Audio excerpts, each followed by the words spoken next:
Audioserie El infierno, por Monseñor de Ségur. Episodio número 15. Santo Tomás añade con los santos padres: en la última purificación del mundo se obrará en los elementos una separación radical. Todo lo que es puro y noble subsistirá en el cielo para la gloria de los bienaventurados, mientras que cuanto es innoble y sucio será precipitado al infierno para tormento de los condenados. Y así, como toda criatura de Dios es una causa de gozo para los escogidos, del mismo modo, los condenados hallarán en todas las criaturas una causa de tormentos. Y esto será el cumplimiento del oráculo de los libros santos. El universo entero combatirá con el Señor contra los insensatos, esto es, contra los condenados. Sabiduría 5, versículo 21. Finalmente, y para completar la descripción de aquel lúgubre estado del alma reprobada, añadamos lo que nuestro Señor mismo ha declarado en la fórmula de la sentencia que pronunciará en el juicio final, a saber, que los malditos, los condenados irán a arder en el infierno, en el fuego que ha sido preparado para el demonio y sus ángeles. En los abrasados abismos del infierno, los condenados tendrán, pues, el suplicio de la execrable compañía de Satanás y de todos los demonios. Encuéntranse en este mundo una especie de alivio en no sufrir solos, pero en la eternidad la asociación del condenado con los ángeles malos y con los demás réprobos será, por el contrario, un aumento de la desesperación, del odio, de la rabia, de los sufrimientos del alma y de los dolores del cuerpo. He aquí lo poco que sabemos por revelación divina y por las enseñanzas de la Iglesia sobre la multiplicidad de tormentos que en la otra vida formarán el castigo de los impíos, de los blasfemos, de los impúdicos, de los orgullosos, de los hipócritas y en general de todos los pecadores obstinados e impenitentes. Pero lo que hace más espantosas esas penas es su eternidad.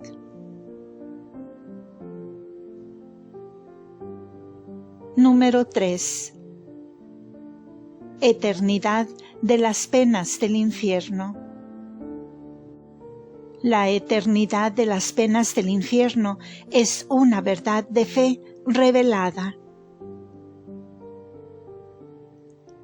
Dios mismo ha revelado a sus criaturas la eternidad de las penas que les esperan en el infierno. Si son bastante insensatas, perversas, ingratas y enemigas de sí mismas para rebelarse contra las leyes de su santidad y de su amor. Recuerda, caro lector, los numerosos testimonios ya citados en el curso de esta obrita, casi siempre recordándonos la revelación misericordiosa que se había dignado hacer de esta verdad saludable a nuestros primeros padres. El Señor habla de la eternidad de las penas del infierno, al mismo tiempo que de su existencia. Así, por boca del patriarca Job y de Moisés, nos declara que en el infierno reina horror eterno, sempiternus horror. El texto original es más fuerte, significando la palabra sempiternus, siempre eterno, como si dijese eternamente eterno. Por medio del profeta Isaías nos repite la misma enseñanza, pues no habrás olvidado a aquel terrible apóstrofe que dirige a todos los pecadores.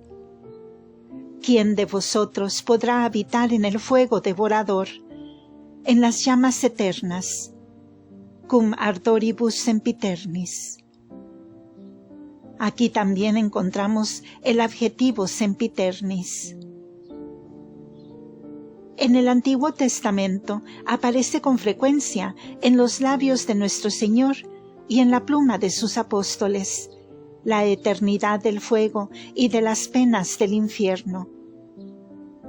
Recuerda otra vez, amado lector, algunos extractos que hemos citado.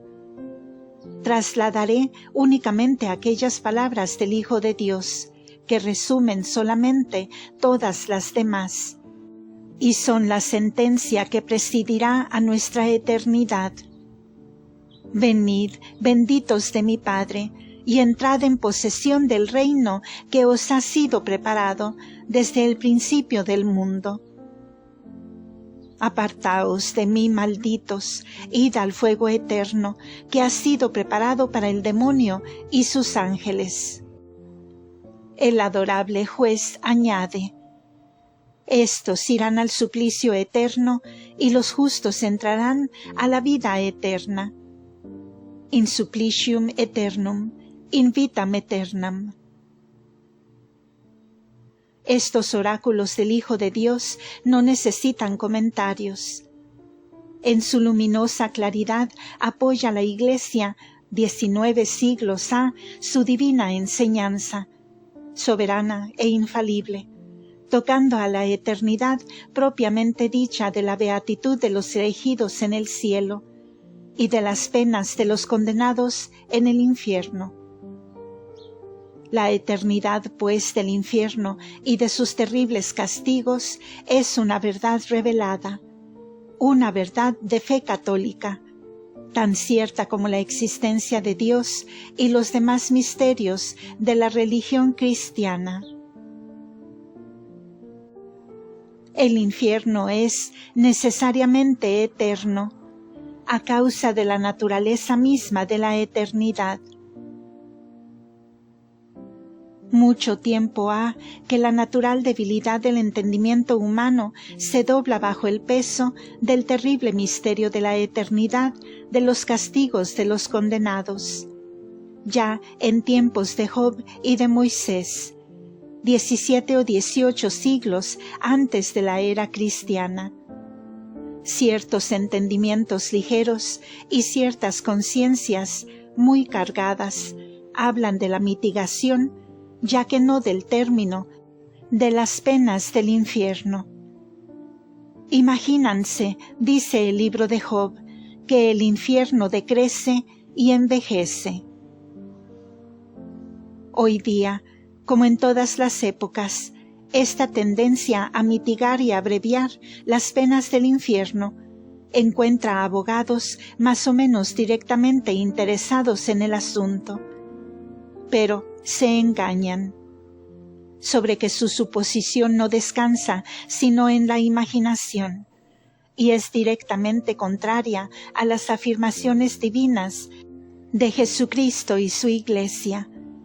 Parte de un concepto absolutamente falso de la naturaleza de la eternidad. No solo no tendrán término ni alivio algunas de las penas de los condenados, sino que es metafísicamente imposible que lo tengan, pues a ello se opone de una manera absoluta la naturaleza de la eternidad. La eternidad, en efecto, no es como el tiempo, que se compone de una sucesión de instantes, añadidos los unos a los otros, y cuyo conjunto forma los minutos, las horas, los días, los años y los siglos. En el tiempo se puede variar precisamente porque se tiene el tiempo de variar. Pero si delante de nosotros no tenemos día, ni hora, ni minuto, ni segundo, ¿no es evidente que no podemos pasar de un estado a otro estado? Pues esto es lo que sucede en la eternidad. En ella no hay instantes que se sucedan a otros y que sean distintos. La eternidad es un modo de duración y de existencia que no tiene nada de común con el de la tierra. Podemos conocerlo, mas no podemos comprenderlo. Es el misterio de la otra vida, el misterio de la duración de Dios, que un día ha de ser nuestra duración. La eternidad, conforme dice Santo Tomás con la tradición, es toda entera a la vez. Es un presente siempre actual, indivisible, inmutable. Allí no hay siglos acumulados sobre siglos, ni millones de siglos añadidos a otros millones. Son modos estos del todo terrestres y meramente imaginarios de concebir la eternidad. Lo repito, la naturaleza misma de la eternidad, que no se parece en nada a las sucesiones del tiempo, hace que en ella sea radicalmente imposible todo, ora en bien, ora en mal. Con respecto a las penas del infierno, es pues imposible todo cambio. Y como la cesación o la simple mitigación de dichas penas constituiría necesariamente un cambio, debemos concluir con entera certeza que las penas del infierno son absolutamente eternas, inmutables, y que el sistema de las mitigaciones no es más que una flaqueza del entendimiento o un capricho de la imaginación y del sentimiento. Lo que acabo de resumir sobre la eternidad, lector amado, es quizás un poco abstracto, pero cuanto más reflexiones sobre ello, tanto más comprenderás su verdad. Como quiera que sea, comprendámoslo o no lo comprendamos, descansemos en este punto sobre la clarísima y muy formal afirmación de nuestro Señor Jesucristo, y digamos con toda la sencillez y certidumbre de la fe: creo en la vida eterna, credo in vitam aeternam, esto es, en la otra vida, que será para todos inmortal y eterna. Para los buenos, inmortal y eterna en las bienaventuranzas del paraíso. Para los malos, inmortal y eterna en los castigos del infierno. Fin de este episodio. Continuará.